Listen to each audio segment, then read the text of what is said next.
Hello friends, இது வியாழக்கிழமை காலையில். இன்றைக்கி காலையில் எந்திரிச்சதுலேருந்தே மழை ஊற்றுன்னு ஊற்றிக்கிட்டு இருந்தது. எங்கள் சாமி வரையும் இன்றைக்கி கொஞ்சம் நேரமாக நான் வெளியில் கிளம்பணும் அப்படின்னு சொல்லிட்டாங்க.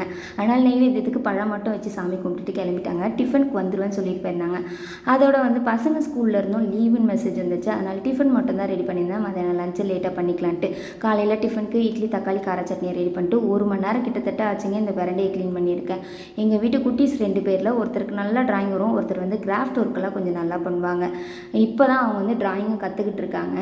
மழை விட்ட கேஃபில் அப்படியே மாடியில் போய் அந்த தொட்டிலையாவது தண்ணி தேங்கி நிற்குதான்னு செக் பண்ணிவிட்டு வந்துட்டு மதியானம் லஞ்சுக்கு நல்லா சுட சுட மஷ்ரூம் பிரியாணியும் தயிர் பச்சடியும் தான் ரெடி பண்ணியிருந்தேன். எங்கள் வீட்டில் மற்ற நாள்லலாம் ஒன்றா உட்காந்து சாப்பிட்றோமோ இல்லையோ, இந்த லீவ் டைமில் கண்டிப்பாக நான் கடைக்கு போக மாட்டேன். அந்த மாதிரி நேரத்தில் ஒன்றா உட்காந்து சாப்பிட்டுப்போம். இன்றைக்கி சாப்பிட்டுட்டு ஒரு மூவியெல்லாம் முடிச்சுட்டு ஈவினிங் போல் எங்கள் ஃப்ரெண்டு வீட்டில் கன்னி பூஜை வச்சுருந்தாங்க. அதனால் நான் என் பசங்க மட்டும் கிளம்பி போயாச்சு.